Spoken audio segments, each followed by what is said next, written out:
حضرت امام حسین کی نگاہ غضب اٹھ جاتی ہے، تب تک اس نے پڑھ دیا آیت کریمہ کہ جو لوگ اپنے غصے کو پی جاتے ہیں اللہ تعالیٰ ان پر رحم فرماتا ہے. اس طرح کا مفہوم حضرت امام حسین رضی اللہ تعالیٰ عنہ نے فرمایا، جب میں نے تجھے آزاد کر دیا، جب میں نے تجھے چھوڑ دیا، معاف کر دیا. امام حسین رضی اللہ تعالیٰ عنہ کی بارگاہ میں ایک شاعر آیا اور اس نے قصیدہ کہنا شروع کر دیا. حضرت امام حسین کے پاس جتنا جو کچھ درہم و دینار تھا سب آپ نے دے دیا اسے. وہ خوش خوش ہو کر کے لوٹ جاتا ہے اور بہت مالدار ہو جاتا ہے. حضرت امام حسین اور حضرت امام حسن کی بارگاہ سے کوئی خالی نہیں جاتا تھا. حضرت امام حسن رضی اللہ تعالیٰ عنہ اپنے باپ حضرت علی رضی اللہ تعالیٰ عنہ کے بعد خلیفہ نامزد کیے گئے. آپ امیر المومنین کے عہدہ پر فائز ہوئے. 6 مہینہ تک آپ کی خلافت رہی. حضرت امیر ماویہ پہلے اسلامی بادشاہوں میں بادشاہ مانے گئے. اول ملوک اسلام حضرت امیر ماویہ ہیں. حضرت امیر ماویہ کا تدبر بڑا مضبوط تھا.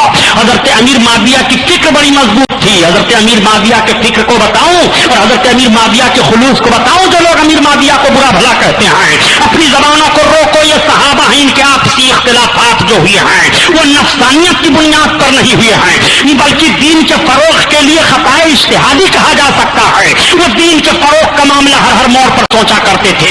یہی حضرت امیر ماویہ ہیں. جب حضرت علی سے جنگ ہوئی تو ہرقل اعظم نے حضرت امیر ماویہ کے پاس قاصد بھیجا کہ جاؤ ماویہ ابن سفیان سے کہہ دو کہ اس وقت علی سے ان کی چھڑ گئی ہے.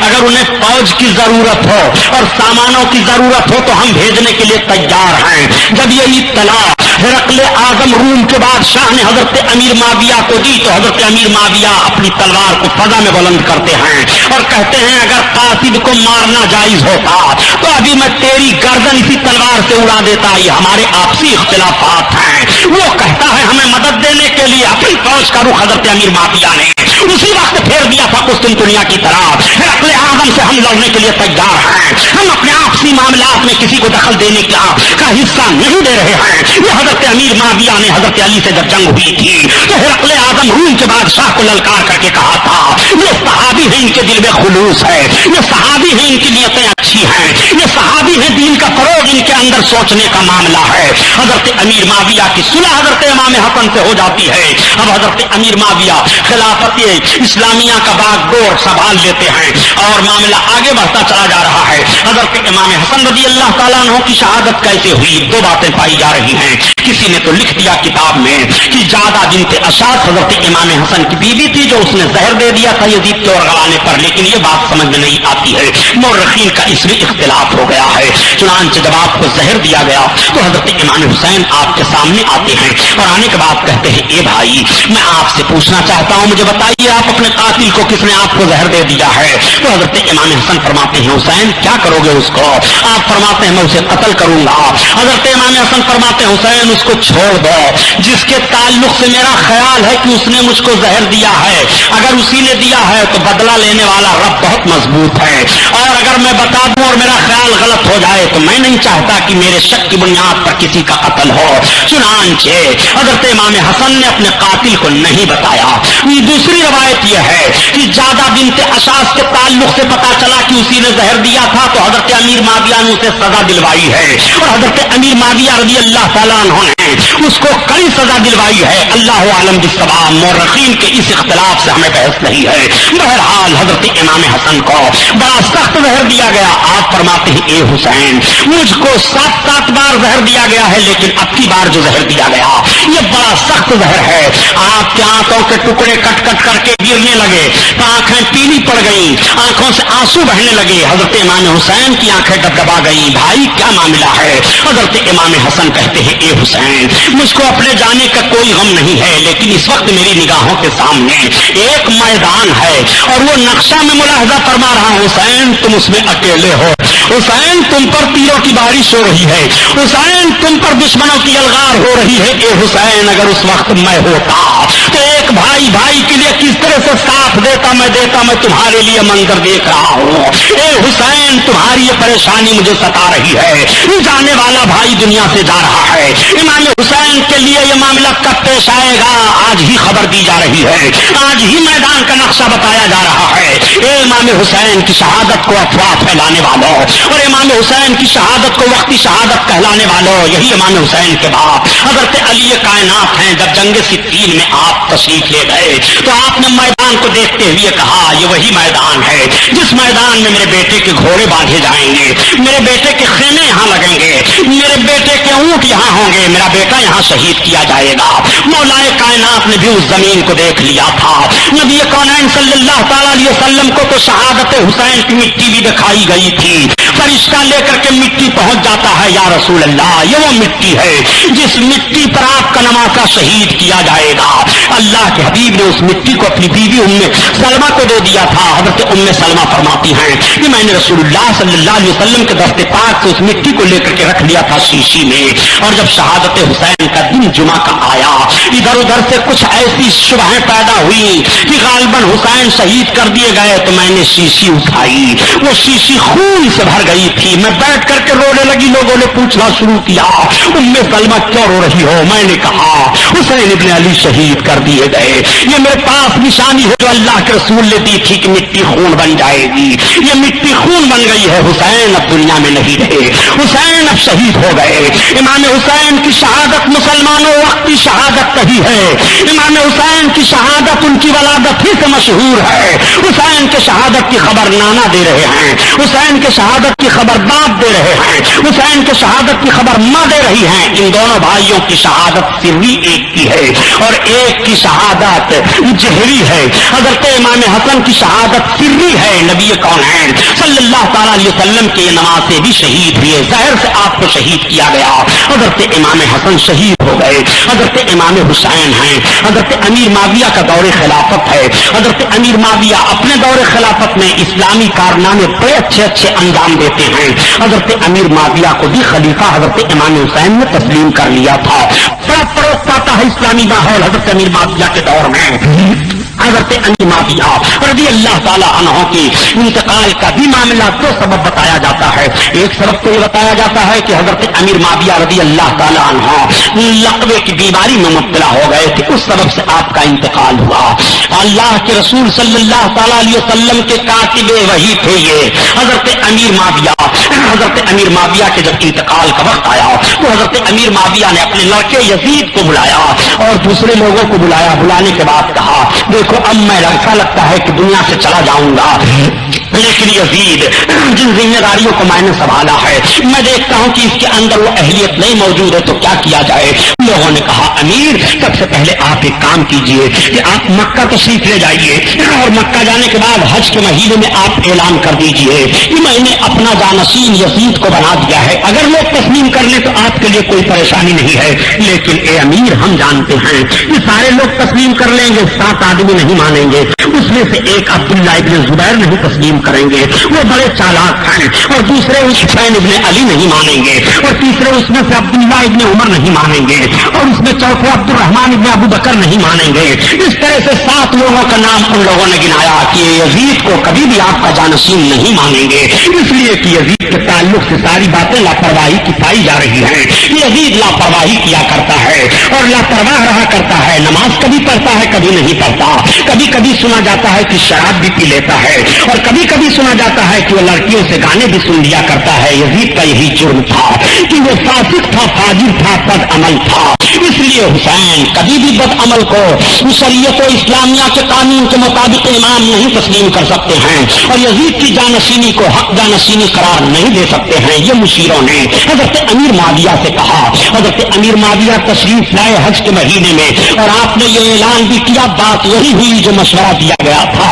حضرت امیر معاویہ واپس چلے گئے, اور واپس جانے کے بعد یزید کو بلایا, کہا یزید سن, میں تو یہ چاہتا تھا اور میں نے تیرے لیے بڑی کوششیں کی, مگر سن تیرے لیے اس طرح کے معاملات ہیں. اگر میرے باپ تو جانشین میرا ہو جائے تو حسین ابن علی کے بارے میں تجھے بہت سنبھال کا قدم اٹھانا پڑے گا. لیکن تو اپنی حرکتوں کو بدل دے. امیر چند روز دیکھ رہے ہیں جب یزید اپنی حرکتوں کو نہیں بدلتا ہے تو مورخین کا یہی اختلاف ہو جاتا ہے روایت بیان کرنے میں. مورخین کا ایک طبقہ اس طرف گیا کہ جب حضرت امیر نے دیکھا کہ یزید ہمارا کہا نہیں مان رہا ہے اور اپنی حرکتوں کو نہیں بدل رہا ہے تو حضرت امیر معاویہ نے امام حسین کی ایک شرط, حضرت امام حسن کی ایک شرط یہ بھی تھی کہ آپ کے بعد خلافت کی ذمہ داری ہمارے ادھر آ جائے گی. چنانچہ اس تحت حضرت امیر معاویہ نے خلافت نامہ اور ذمہ داری حضرت حسین ابن علی کی طرف لکھ دیا اور لکھ کر کے روانہ کر دیا مکہ المکرمہ. ادھر یزید کو پتا چل گیا, کچھ لوگوں نے بتا دیا, یزید نے راستے میں پکڑوا لیا اور پکڑوانے کے بعد سزا دے دی. ادھر حضرت امیر معاویہ فالج کی بیماری میں تھے, وصال فرما گئے. اب یزید اپنے منمانی کرنے لگا.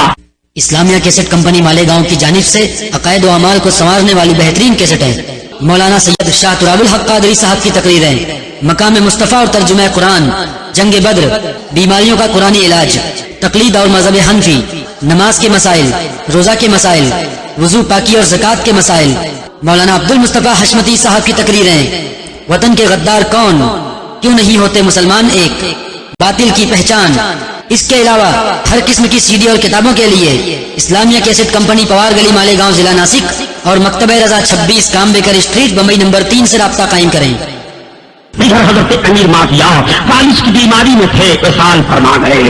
اب یزید اپنے منمانی کرنے لگا اور یزید جو تحریر حضرت امیر معاویہ نے دی تھی اس تحریر کو بدل دیا اور بدلنے کے بعد ان لوگوں کے نام اس طرح سے لکھ دیا اور دوسرے قاصد کو متعین کیا کہ اب تم لوگ مدینہ طیبہ لے کر کے جاؤ اور اس طرح کی تحریر اب مدینہ اور مکہ پہنچے گی جس طرح سے میں نے لکھوا دیا ہے. ادھر حضرت امیر معاویہ کے وصال کی خبر چاروں طرف پھیل جاتی ہے. حضرت امام حسین جب سنتے ہیں تو اس طرح فرماتے ہیں, مکہ والے سنتے ہیں تو انا للہ و انا الیہ راجعون پڑھتے ہیں, اس لیے کہ حضرت امیر معاویہ کی پوری زندگی ان کے سامنے ہے. بیٹا ہے, نماز کا پابند نہیں ہے, مگر حضرت امیر معاویہ نماز کے کیسے پابند ہیں ذرا دیکھو. ایک مرتبہ روایت میں بات آئی ہے کہ حضرت امیر معاویہ جماعت کی نماز ادا کرنے سے فجر میں پیچھے رہ گئے تھے تو آپ دن بھر روتے رہے, دن بھر روتے رہے, آنکھوں سے آنسو بہاتے رہے. اللہ تعالیٰ نے 200 رکعت کا ثواب ان کے نام اعمال میں لکھ دیا. حضرت امیر معاویہ دوسرے دن سوئے ہوئے ہیں کہ آواز آتی ہے, اے امیر معاویہ جلدی اٹھ جاؤ, جلدی اٹھ جاؤ. آپ کہتے ہیں کون ہے مجھے جگانے والا؟ آواز آتی ہے میں ابلیس ہوں. آپ نے فرمایا شیطان ملعون, تیرا کام نماز کے لیے جگانا. اس نے کہا اے امیر معاملہ یہ ہے کہ کل آپ سو گئے تھے, جماعت ترک ہو گئی تھی تو آپ رب کی بارگاہ میں اتنا روئے آہوزاری کیے کہ 200 رکعت نماز کا ثواب آپ کے نام عمل میں لکھ دیا گیا. اور اے امیر اس لیے میں نے آج آپ کو بیدار کر دیا تاکہ آپ 2 ہی رکعت کا ثواب پائیں, آپ کا ثواب نہ بڑھنے پائے. حضرت امیر معاویہ نے لا حول ولا قوت الا باللہ پڑھا, شیطان بھاگ گیا. وہ حضرت امیر معاویہ ہیں. آپ وصیت فرماتے ہیں یہ لوگوں سنو, میرے پاس رسول اللہ کے بال شریف ہیں اور میرے پاس اللہ کے حبیب کا تہبند ہے اور میرے پاس سرکار کی ایک چادر ہے. مجھے اسی چادر تہبند میں کفن دینا اور میرے آقا صلی اللہ علیہ وسلم کے مقدس بالوں کو میری آنکھوں پر رکھ دینا اور میرے سرکار کے ناخن مبارک میرے پاس میرے منہ پر رکھ دینا اور مجھے قبر میں ارحم الراحمین کے حوالے کر دینا. جو امیر نبی کونین کے جسم سے لگے ہوئے کپڑے کا اتنا احترام کریں, جو امیر نبی کونین کے ناخن اقدس کو اپنے منہ پر رکھیں, وہ امیر حسین ابن علی کے تعلق سے غلط نہیں سوچیں گے. یہ یزید کا اپنا کارنامہ ہے جو اپنے مفاد کے لیے اس نے باپ کے تقدس کو خون کر دیا ہے, جس نے اپنے مفاد کے لیے نماز رسول سے جنگ کی ہے, جس نے اپنی دنیاوی زندگی بنانے کے لیے بدامانیوں کے ماحول میں امام حسین سے لڑا ہے. یزید اپنا ذمہ دار ہے حضرت امیر معاویہ پر. یزید کے تمام کارناموں کی کوئی ذمہ داری نہیں آتی ہے. باپ کا معاملہ الگ ہے اور بیٹے کا معاملہ الگ ہے. پیارے یہ مشیت الہی ہے. یہ حضرت امیر معاویہ رسول اللہ کے شہدائی ہیں اور یزید نماز رسول کا اتنا بڑا گستاخ ہے. عمرو ابن سعد رسول کائنات کے نواسے کا دشمن ہے, لیکن یہی حضرت سعد بن وقاص رسول اللہ کے شہدائی ہیں. باپ ابو جہل سرکار کا دشمن ہے، مگر ابو جہل کے لڑکے حضرت اکرمہ کس طرح سے شاید آئی ہیں، اور خالد بن ولید کس طرح سے سرکار کے شاید آئی ہیں، اور حضرت خالد کا باپ ولید بن مغیرہ کتنا بڑا سرکار کا دشمن ہے۔ ذرا مشیت الہی دیکھتے چلیے، باپ کی قسمت کا معاملہ اور ہے اور بیٹے کی قسمت کا معاملہ اور ہے، باپ کی قسمت کا معاملہ اور ہے اور بیٹے کا معاملہ اور ہے، دونوں دیکھتے چلیے، بیٹا جہنمی ہے تو باپ جنتی ہے اور باپ جنتی ہے تو بیٹا جہنمی ہے، یہ مشیت الہی ہے، مشیت الہی سے ٹکرایا نہیں جا سکتا ہے۔ یزید کے کسی کارنامے کی ذمہ داری حضرت امیر معاویہ پر نہیں آ سکتی ہے، حضرت امیر معاویہ عادل ہیں، فقیہ ہیں، صحابی ہیں۔ حضرت امیر معاویہ نے حضرت امام حسین کو ستانے کے لیے معاذ اللہ کبھی مشورہ یزید کو نہیں دیا، بلکہ تحریر میں آج بھی مورخین اتنی بات لاتے ہیں کہ جب جب حضرت امام حسین کی بات آتی تھی تو امیر معاویہ کہا کرتے تھے، اے یزید تجھے حسین ابن علی کے تعلق سے بہت سوچ سمجھ کر قدم اٹھانا پڑے گا، اس لیے کہ وہ نواسے رسول اللہ ہیں، وہ علی کے جگر گوشے ہیں، وہ فاطمہ زہرا کے جگر کے ٹکڑے ہیں۔ حسین کے تعلق سے امیر معاویہ نے بھی تو سنا تھا نبی کا فرمان کہ حسن حسین جنتی جوانوں کے سردار ہیں۔ حضرت امیر معاویہ نے بھی تو اپنی آنکھوں سے دیکھا تھا امام حسن حسین کی محبت کو۔ امیر معاویہ کیسے نہیں سمجھ رہے ہیں؟ امیر معاویہ کے سامنے بھی تو آیت کریمہ ہے، قل لا اسألکم علیہ اجرا الا المودۃ فی القربى، اے محبوب تم فرما دو کہ خدمت دین پر میں تم سے کوئی اجر نہیں مانگتا مگر قرابت داروں کی محبت مانگتا ہوں۔ پیارے محبت کی دنیا عجیب ہوا کرتی ہے، امام حسین سے محبت کرو تو تمہاری زندگی کا نقشہ بدل جائے گا، امام حسین سے محبت رکھو تو تمہیں توبہ کی توفیق مل جائے گی، امام حسین سے محبت رکھو۔ نبی کونین فرماتے ہیں امام حسین اور حسن سے محبت رکھنے والا بلا توبہ کے نہیں مرے گا۔ آقا ارشاد فرماتے ہیں کہ حسن حسین سے جو محبت رکھے گا جب مرے گا تو مومن ہو کر کے مرے گا۔ حضرت امام حسن حسین سے محبت رکھنے والا جب دنیا سے جائے گا تو مومن ہو کر کے جائے گا۔ یہ ضمانت کون دے رہا ہے؟ نبی کونین دے رہے ہیں۔ تو جب نبی کے نواسے سے محبت کا یہ نتیجہ ہے کہ مرنے والا بلا توبہ نہیں مرے گا، مرنے والا مومن ہو کر کے مرے گا، تو نبی کی محبت کا حال کیا ہوگا؟ نبی کونین سے الفت کا حال کیا ہوگا؟ ذرا دیکھو۔ ارے پیارے، حسین کی محبت تمہیں جہنم میں جانے سے بچا لے گی۔ حسین کا چاہنے والا جہنم میں نہیں چلے گا، حسین کا چاہنے والا بھوکا نہیں رہے گا، حسین کا چاہنے والا مفلوق الحال نہیں رہے گا، امام حسین کا چاہنے والا مفلس قلاش نہیں رہے گا۔ حسین کے مقام و مرتبہ کو دیکھنا ہو تو آؤ اس انداز سے دیکھو کہ ان کی نسبت رسول اللہ سے ہے، اور رسول کونین صلی اللہ علیہ وسلم کو جس چیز سے نسبت ہو جائے وہ چیز کیسی ہو جایا کرتی ہے۔ روایت سنانا مقصد نہیں ہے، بلکہ ایک بات ذہن و فکر میں اتارنا چاہتا ہوں، اس کو آپ دیکھ لو۔ اللہ کے حبیب صلی اللہ تعالیٰ علیہ وسلم کے ایک صحابی حضرت انس بن مالک رضی اللہ تعالیٰ عنہ ہیں۔ حضرت انس بن مالک رضی اللہ تعالیٰ عنہ نے ایک مرتبہ اللہ کے حبیب صلی اللہ علیہ وسلم کی دعوت دی، اور جب حضرت انس بن مالک کے گھر میرے سرکار دعوت کھانے کے لیے تشریف لے گئے تو حضرت انس بن مالک ایک میلا کچیلا دسترخوان کھاتے ہیں، اور کھانے کے بعد اپنی کنیز کو دے دیا، کہا لے جاؤ اس دسترخوان کو آگ میں ڈال دو۔ لے جا کر کے کنیز نے دسترخوان کو آگ میں ڈال دیا۔ آپ بتاؤ ذرا، کپڑے کو آگ کھا جاتی ہے کہ نہیں؟ آگ میں کپڑے کو ڈالا جائے تو کپڑا جلے گا کہ نہیں؟ آج اتنی ترقی سائنس والوں نے کر لی ہے، لیکن کیا کوئی ایسی دوا تیار ہوئی ہے کہ سوٹ کے کپڑے میں لگا دے تو آگ نہ جلائے؟ نہیں، کپڑا ہے، آگ میں ڈال دیا جائے تو کپڑا چاہے پگھل جائے گا اگر ایسی دوا لگی ہوئی ہے، یا تو کپڑا جل جائے گا۔ بہرحال آگ اپنا اثر دکھا دیتی ہے۔ نبی کونین کے صحابی حضرت انس بن مالک رضی اللہ تعالیٰ عنہ اپنی کنیز سے کہتے ہیں لے جاؤ جلتے ہوئے تندور میں اس کو ڈال دو۔ تندور میں وہ کنیز دسترخوان کو ڈال دیتی ہے، تھوڑی دیر کے بعد جب اس کپڑے کو نکالتی ہے تو کپڑا جلا نہیں ہے بلکہ صاف شفاف چمک رہا ہے۔ لوگوں نے دسترخوان پر کھانا کھانا شروع کر دیا۔ حضرت انس بن مالک سے لوگوں نے پوچھا ہے انس بن مالک کہ تم نے کیسا کپڑا بچھا دیا ہے دسترخوان کے لیے؟ اس کپڑے پر میل تھی، میل صابن سے اور پانی سے دھلتے ہیں، لیکن تم نے اس کپڑے کو آگ سے کیسے دھل دیا؟ تو حضرت انس بن مالک فرماتے ہیں سنو، ایک مرتبہ میں نے اللہ کے حبیب صلی اللہ علیہ وسلم کی دعوت لی تھی، اور اللہ کے رسول دعوت کھانے کے لیے آئے تھے، اور میں نے اسی دسترخوان پر سرکار کو دعوت کھلائی تھی۔ نبی کونین کھانے کے بعد اس کپڑے سے اپنے دستے پاک کو مس کر کے صاف کر لیتے ہیں، میں نے اس کو محفوظ کر کے رکھ لیا ہے۔ اس دسترخوان سے نبی کا ہاتھ لگ گیا ہے، اس کو جب بھی میلا ہوتا ہے تو میں تندور میں ڈلوا دیتا ہوں، یہ کپڑا جلتا نہیں ہے، نبی کا ہاتھ لگ گیا ہے۔ خدا کی قسم ایک کپڑے سے ایک ہاتھ لگ جائے تو اسے دنیا کی آگ نہیں جلا پا رہی ہے. اور نبی فرماتے ہیں حسین میرے جسم کا ٹکڑا ہے, حسن میرے جسم کا ٹکڑا ہے. حضرت امام حسن و حسین کے منہ میں نبی کی مقدس زبان جاتی ہے اور نانا کے زبان کو دونوں چوس رہے ہیں. میں آپ سے پوچھنا چاہتا ہوں حسین کے تعلق سے تمہاری زبان کیسے کھل رہی ہے؟ حسین کو تم کیسے کہے ہو کہ انہوں نے بغاوت کی تھی؟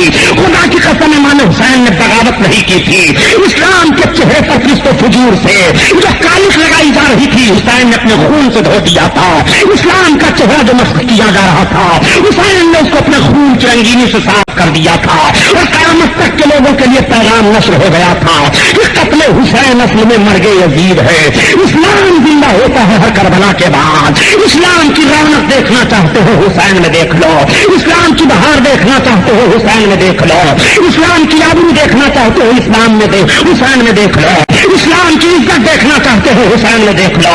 حسین نے اسلام کے وقار کو اپنی شہادت سے بچایا ہے اور نانا جان کی انگلی چوسی تھی حسین نے, نانا کی انگلی کی آبرو رکھی ہے, نانا کی زبان امام حسین کے منہ میں ہے, اس لیے نانا کی زبان کی پاسداری ہو رہی ہے. وہ نانا کی زبان ہے خدا کی قسم کہ مصطفیٰ کی زبان رب کی زبان ہے. رب تعالیٰ اپنے محبوب کے لسان کو اپنا محبوب فرما رہا, اپنا لسان فرما رہا ہے. تبھی تو اعلیٰ حضرت عظیم البرکت فرماتے ہیں کہ وہ زبان جس کو سب ان کی کنجی کا ہے, وہ زبان جس کو سب ان کی کنجی کا ہے, اس کی نافذ حکومت پہ لاکھوں سلام, لاکھوں سلام. نعرہ رسالت, مذہب اسلام, مسلک اعلیٰ حضرت علامہ سبحانی صاحب قبلہ. آپ آئیے ذرا دیکھیے حضرت امام حسین کے تعلق سے اسی لیے تو سرکار غریب نواز کی طرف اس شعر کی نسبت کی جا رہی ہے. سرداب نداب دست در دست یزید, سر دے دیا ہاتھ نہ یزید کے ہاتھ میں دیا. آخر سر دینے کا مطلب کیا ہوتا ہے, ہاتھ نہ دینے کا مطلب کیا ہوتا ہے؟ امام حسین سے مطالبہ یہی تو تھا کہ حسین تم اپنا ہاتھ میرے ہاتھ پر رکھ دو. امام حسین وہ ہاتھ کیسے یزید کے ہاتھ پر رکھ دیتے؟ اس کا ہاتھ ناپاک ہاتھ ہے, اس کا ہاتھ صحیح ہاتھ نہیں ہے. امام حسین کا وہ ہاتھ ہے جو نانا کے ہاتھ میں رہا ہے اور نانا سے امام حسین نے بچپن میں بہت سارے وعدے کیے ہیں. اس وعدے کو ضرور نبھانا ہے. وہ ہاتھ کیسے دے دیتے؟ تبھی تو کہا تھا یزید میں ہاتھ نہیں دے سکتا ہوں. سرداب نداب دست در دست یزید, سر دے دیا لیکن یزید کے ہاتھ میں ہاتھ نہ دیا. حقا کی بنائے لا الہ الا حسین اس لیے کی حضرت امام حسین لا الہ الا اللہ کی بنیاد ہیں. حضرت امام حسین دین ہیں, دینداروں کو پناہ دینے والے ہیں. امام حسین شاہ ہیں, بادشاہ ہیں. حسین کو سمجھنا سب کے بس کی بات نہیں ہے. حسین کو سمجھنا ہے تو قرآن سے سمجھو اور قرآن کو سمجھنا ہے تو امام حسین سے سمجھو. نانا کی تحریک اور نانا کے مشن کو سمجھنا ہے تو امام حسین سے سمجھنا پڑے گا. تعجب کا مقام ہوتا ہے پیارے, یہ امام حسین پر تم صلاۃ نبی کے وسیلے سے بھیج رہے ہو اور امام حسین پر اعتراض بھی کر رہے ہو. رسول اللہ صلی اللہ علیہ وسلم کو اپنے ان نواسوں سے بہت پیار ہے. تبھی تو آقا ارشاد فرماتے ہیں کہ جو ان سے بغض رکھے گا اس سے میری لڑائی ہے. حسن حسین سے جو عداوت رکھے گا اس سے میری عداوت ہے. حسن حسین سے جو نفرت رکھے گا اس سے میں متنفر ہوں. حسن حسین کو جو تکلیف دے گا وہ مجھے تکلیف دے رہا ہے اور جو مجھے تکلیف دے رہا ہے وہ اللہ کو تکلیف دے رہا ہے اور جو اللہ کو تکلیف دے گا اس کا ٹھکانہ جہنم ہے.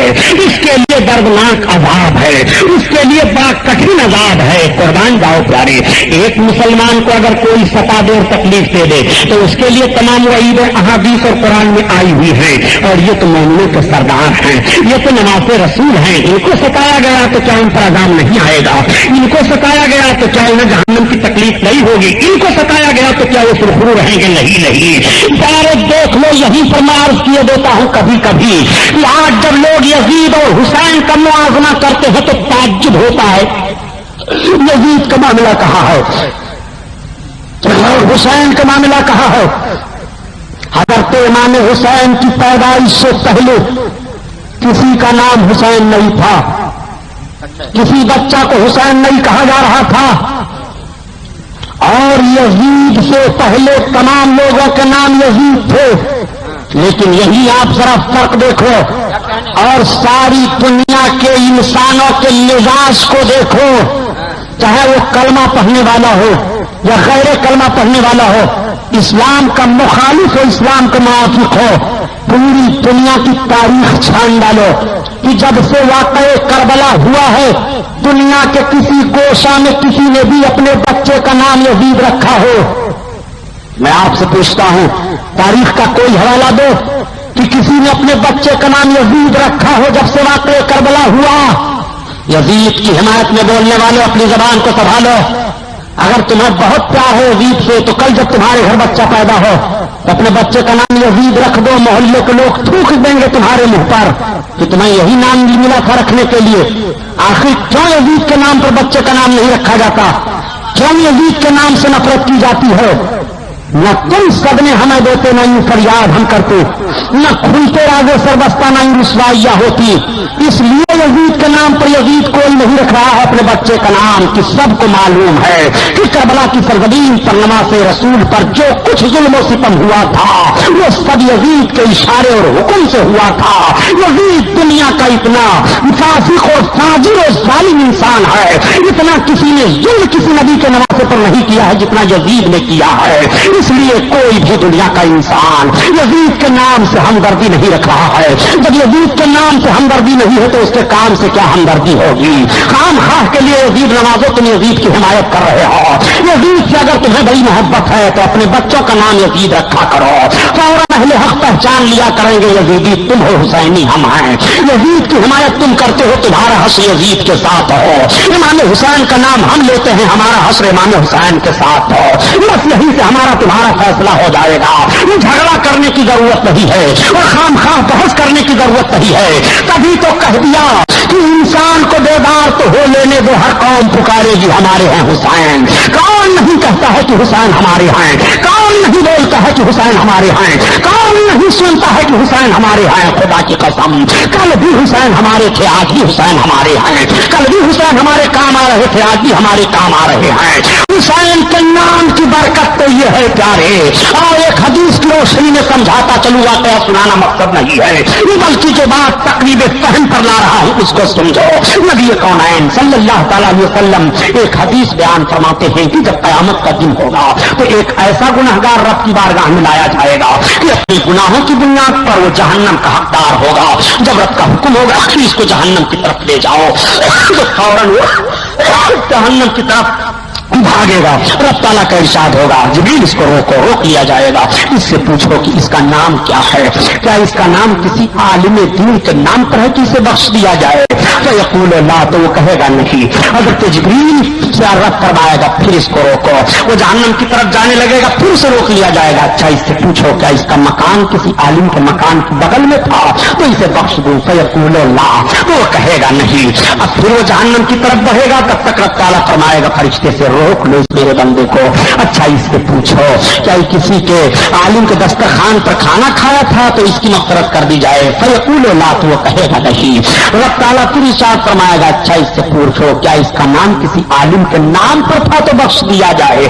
اب ذرا رب کی بخشش اور مشیت ملاحظہ کرو، رب تعالیٰ اپنے بخشش اور اپنے کرم اور اپنے فضل کا ہیلا کس طرح سے مرتب فرما رہا ہے۔ اگر یہ میرے بندے کا نام کسی عالم دین کے نام پر ہو تو بخش دیا جائے، حالانکہ رب جانتا ہے مگر اس کی مشیت ذرا دیکھو، رب تعالیٰ بخشنے کا انداز کیا اپنے بندوں کو عطا کر رہا ہے، ذرا ملاحظہ کرو۔ یہی سے میں عرض کرتا ہوں پیارے، اگر ایسے گناہگاروں کی مغفرت عالم دین کے نام پر نام ہو تو بخشش ہو رہی ہے، تو جس کا نام امام حسین کے نام پر ہوگا بخشش کیوں نہیں ہوگی؟ جس کا نام امام حسین کے نام پر ہوگا مغفرت کا حقدار کیوں نہیں ہوگا؟ جس کا نام حسین کے نام پر ہوگا وہ کیوں نہیں بھلائیاں سمیٹے گا؟ صحیح فرمایا نبی کونین نے کہ حسین سے محبت رکھنے والا جب تک توبہ نصیب نہ ہو جائے مرے گا نہیں، وہ مرے گا تو مومن ہو کر مرے گا۔ اور جنت میں داخل ہوگا، نبی کونین ضمانت دے رہے ہیں۔ اس طرح نام کی برکت ہوتی ہے۔ آج آپ ذرا دیکھو، یزید نام کا دنیا میں کوئی انسان نہیں ملے گا۔ جب سے واقعہ کربلا رونما ہوا ہے، تمام قسم کے یزیدی ذہن و فکر رکھنے والے تو ہیں، مگر وہ بھی اتنی جرات نہیں کر سکتے ہیں کہ میں اپنا نام یزید رکھ لوں، یا اپنا تخلصی یزید کر لوں، یا اپنے محلے کا نام ہی یزید نگر رکھ لوں، یا اپنے ضلع کا نام ہی یزید نگر رکھ لوں۔ نہ تو زمین کی طرف نسبت کی جا رہی ہے، نہ محلہ کوئی بنایا جا رہا ہے، نہ تو بچوں کا نام رکھا جا رہا ہے جس یزید سے نفرت رب تعالیٰ نے اپنے بندوں کے دل میں اتنی ڈال دی ہے کہ ٹھیک ہے، اچھا تم اپنے بچوں کا نام نہ یزید رکھنا مگر یزید نگر نام رکھ دو۔ یزید نگر کوئی شہر تم دنیا میں نہیں دکھا سکتے ہو، کوئی محلہ نہیں دکھا سکتے ہو۔ جغرافیہ ہندوستان کا پلٹ کر دیکھ ڈالو، جس بھارت میں آزاد ہوئی سی بھارت کو دیکھ ڈالو، اس بھارت میں بھی کوئی محلہ نہیں ملے گا جو یزید کے نام پر پایا جا رہا ہو۔ دیو کے نام پر تو شہر پایا گیا مگر یزید کے نام پر نہیں پایا جا رہا ہے۔ دیو بند تو موجود ہے مگر یزید بند کبھی نہیں دیکھو گے۔ دیو بند تو پایا جا رہا ہے مگر یزید نگر کبھی نہیں پایا جا رہا ہے۔ یزید اتنے منحوس انسان کا نام ہے کہ نہ اس کی نسبت زمین کی طرف کی جا رہی ہے، نہ کسی شہر کی طرف کی جا رہی ہے، نہ کسی ضلع کی طرف کی جا رہی ہے، نہ کسی صوبے کی طرف کی جا رہی ہے، نہ کسی ملک کی طرف کی جا رہی ہے، نہ انسانوں کی طرف کی جا رہی ہے، نہ جانوروں کی طرف کی جا رہی ہے، نہ پرندوں کی طرف کی جا رہی ہے۔ لوگوں نے دشمنی میں یا محبت میں اپنے کتوں کا نام ہٹلر کو ضرور رکھ دیا ہے، اپنے کتے کا نام کسی نہ کسی کے نام پر عداوت یا محبت میں تو ضرور رکھ دیا ہے، مگر دنیا کا کوئی انسان اپنے کتے کو یزید بھی نہیں کہہ رہا ہے، اپنے دروازے پر رہنے والے کتے کو یزید کہنا گوارا نہیں کرتا۔ یزید اتنے بڑے منحوس انسان کا نام ہے۔ یزید کی نسبت نہ جانوروں کی طرف کی جا رہی ہے، نہ پرندوں کی طرف کی جا رہی ہے، نہ انسانوں کی طرف کی جا رہی ہے۔ یزید کی نسبت حسین سے کیا ہے؟ اور امام حسین کے نام کی کرامت دیکھو، کوئی غلام حسین پایا جا رہا ہے، کوئی احمد حسین پایا جا رہا ہے، کوئی سرور حسین پایا جا رہا ہے، کوئی محمد حسین پایا جا رہا ہے، کوئی حسین بخش پایا جا رہا ہے۔ حسین کا نام جہاں دیکھو وہی لیا جا رہا ہے۔ حسین نگر پایا جا رہا ہے، حسین گنج پایا جا رہا ہے، حسین آباد پایا جا رہا ہے۔ حسین کی نسبت زمین کی طرف بھی ہو رہی ہے، انسانوں کی طرف بھی ہو رہی ہے، جانوروں کی طرف بھی ہو رہی ہے۔ امام حسین سے اپنی نسبت جوڑنے کے لیے ہندوستان ہی نہیں بلکہ دنیا کا ذرہ ذرہ محتاج ہے حسین کے نام کا۔ ہماری نسبت حسین کی طرف ہو جائے تو عروج ہمیں مل جائے۔ زمین بول رہی ہے ہماری نسبت حسین کی طرف ہو جائے تو ہماری عزت بڑھ جائے۔ محلہ بول رہا ہے کہ ہماری نسبت حسین کی طرف ہو جائے تو عزت بڑھ جائے۔ انسان بول رہا ہے کہ ہماری نسبت حسین کی طرف ہو جائے تو ہماری عزت بڑھ جائے۔ انسان کو بیدار تو ہو لینے دو، اور قوم پکارے گی ہمارے ہیں حسین۔ قتل حسین اصل میں مرگ یزید ہے، اور اسلام زندہ ہوتا ہے ہر کربلا کے بعد۔ اسلام کو زندگی حسین نے دی ہے، اسلام کو وقار حسین نے دیا ہے۔ آج دنیا میں نہ حسین نام کے لوگوں کی کمی ہے، نہ حسینیوں کی کمی ہے۔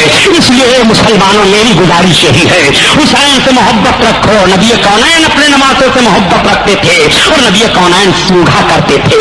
خدا کی قسم قربان جاؤ نبی پر اپنے، جس نبی نے اپنے نمازوں کو اپنے کاندھے پر بیٹھایا ہو اور اپنی زلفوں کو پکڑوایا ہو، جس نبی نے اپنی انگلی اپنے نمازوں کو چسا دی ہو اور اپنی زبان اپنے نمازوں کے منہ میں ڈال دیا ہو، کیا ان کی خوبی اور ان کے مرتبہ کا پتہ لگایا جا سکتا ہے؟ کتنی محبت ہے حسین کو اپنے نانا سے، اور نانا کو کتنی محبت ہے حسین سے۔ اسی لیے تو فرماتے ہیں حسن حسین میرے جسم کے ٹکڑے ہیں، حسن حسین میرے دونوں دو پھول ہیں، حسن حسین سے مجھے جنت کی خوشبو آ رہی ہے۔ حسن حسین کی اولادوں کو اللہ تعالیٰ نے جہنم سے آزاد فرما دیا ہے۔ حسن حسین کی اولادوں پر جہنم حرام ہے۔ حسن حسین کی اولاد جب جہنم میں نہیں جائے گی تو حسن حسین سے جو محبت رکھے گا وہ بھی جہنم میں نہیں جائے گا۔ یہ رب کا انعام ہے حسن حسین پر، یہ رب کا اکرام ہے حسن حسین پر۔ اس لیے حسین کو سمجھنا ہے تو محبت کے آئینہ میں دیکھا کرو، تب تمہیں امام حسین کا کردار اسلام کے اصولوں کو بچانے لیے چمکتا ہوا دکھائی دے گا، دمکتا ہوا دکھائی دے گا۔ رب فرماتا ہے قل لا اسألکم علیہ اجرا الا المودۃ فی القربى، اے محبوب تم فرما دو اشاعت اسلام پر میں تم سے کوئی اجرت نہیں مانگتا ہوں، ہاں اپنے قرابت داروں کی محبت مانگتا ہوں۔ قرابت دار امام حسن ہیں، رسول کے قرابت دار حسین ہیں، ان کی ماں حضرت فاطمہ ہیں، ان کے باپ حضرت مولائے کائنات ہیں۔ حضرت فاطمہ اللہ اللہ، ایک بات رہ گئی ہے تو بتا دوں پیارے، یہی وہ حضرت فاطمہ حسین کی ماں تو ہیں۔ ماں کے کردار سے بچوں کا کردار پہچانا جاتا ہے، ماں کے وصولوں سے بچے کا وصول سامنے آتا ہے۔ واقعہ سنانا مقصد نہیں ہے، بلکہ ایک بات ذہن فکر میں اتار دوں کہ ماں کے کردار سے کیسے بچے کا کردار سامنے آ جاتا ہے۔ آؤ دیکھو حضرت بایزید بستانی رحمۃ اللہ تعالیٰ علیہ، ایک اللہ کے بزرگ ہیں، بہت بڑے ولی ہیں۔ حضرت بایزید بستانی ایک مرتبہ اپنی ماں کے سامنے گئے اور جانے کے بعد عرض کرتے ہیں، ماں دیکھو رب تعالیٰ نے مجھ کو کیسا کمال عطا فرما دیا ہے، اس وقت مسلمان میرا استقبال کرتے ہیں، امیر المومنین میرا لحاظ کرتے ہیں، رب تعالیٰ نے مجھے کتنی عزت دے دی ہے۔ تب تک ماں نے کہا، اے بیٹا بایزید یہ تمہارا کمال نہیں ہے، یہ میرا کمال ہے۔ آپ فرماتے ہیں، امی جان تمہارا کمال کیسے ہے؟ رات بھر محنت و مشقت میں کرتا ہوں، عبادت و ریاضت میں کرتا ہوں، محنت سے علم دین میں نے حاصل کیا ہے، ماں تمہارا کمال کیسے ہے؟ تو حضرت بایزید بستانی رحمۃ اللہ تعالیٰ علیہ ارشاد فرماتے ہیں، یہ تو ماں کہتی ہے، اے بیٹا بایزید بستانی سن، اگر میں تہجد کی نماز پڑھ کر کے تجھے دودھ نہ پلاتی تو تیرے اندر یہ کمال کہاں سے پیدا ہوتا؟ پتا یہ چلا کہ ماں کا اثر بیٹے پر مرتب ہوتا ہے۔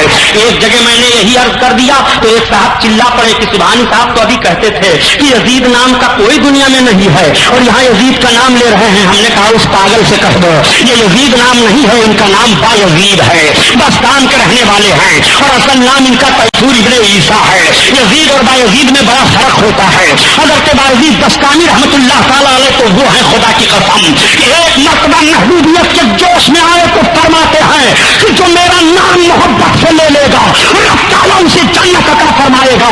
علماء فرماتے ہیں کہ بایزید بستانی سے جو محبت کرے گا مرنے سے پہلے توبہ کی توفیق مل جائے گی۔ بایزید بستانی اللہ کے ولی ہیں، ولی اللہ سے محبت کرو تو توبہ کی توفیق مل جائے، اور جو امام الاولیاء سے محبت کرے گا اسے کیوں توبہ کی توفیق نہیں ملے گی؟ ولایت تو حسین کے چوکھٹ سے بچ رہی ہے، انسان تو حسین کے گھر کی دولت ہے، عظمت تو حسین کے گھر کی دولت ہے، شوکت تو حسین کے گھر کی دولت ہے، وقار تو حسین کے گھر کی دولت ہے، اقتدار تو حسین کے گھر کی دولت ہے، بہاریں تو حسین کے گھر کی دولت ہے، شوکت اسلام حسین کے گھر کی دولت ہے۔ جو مانگو ساری دولتیں حسین کے گھر سے تقسیم ہو رہی ہیں۔ اسی لیے اعلیٰ حضرات عظیم البرکت رحمۃ اللہ علیہ ارشاد فرماتے ہیں کہ تیری نسل پاک میں ہے بچہ بچہ نور کا،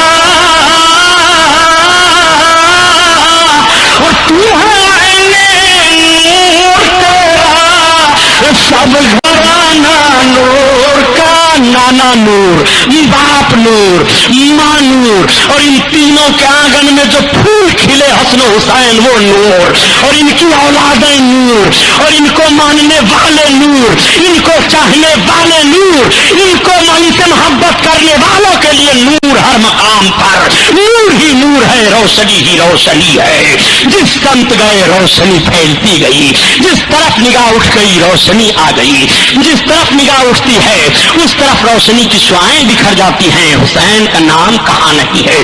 زمین پر حسین کا نام ہے، آسمانوں پر حسین کا نام ہے، ہوا فضاؤں میں حسین کا نام ہے، دوستوں کی زبان پر حسین کا نام ہے، دشمنوں کی زبان پر حسین کا نام ہے، دریاؤں میں مچھلیاں حسین کی دہائی دے رہی ہیں، سمندروں میں جانور حسین کے نام کا خطبہ پڑھ رہے ہیں۔ حسین کے ذکر سے دنیا کا کوئی گوشہ، کوئی چپا خالی نہیں ہے۔ شاہ ہست حسین، بادشاہ ہست حسین، حسین شاہ ہیں اور حسین بادشاہ ہیں۔ یہ قصے مختصر کہ حسین نواز رسول اللہ ہیں، اور اس سے بھاری کوئی نسبت نہیں ہے، وہ حضرت امام حسین ہیں۔ امام حسن اور امام حسین سے محبت کے تعلق سے یہ چند جملے میں نے عرض کیے۔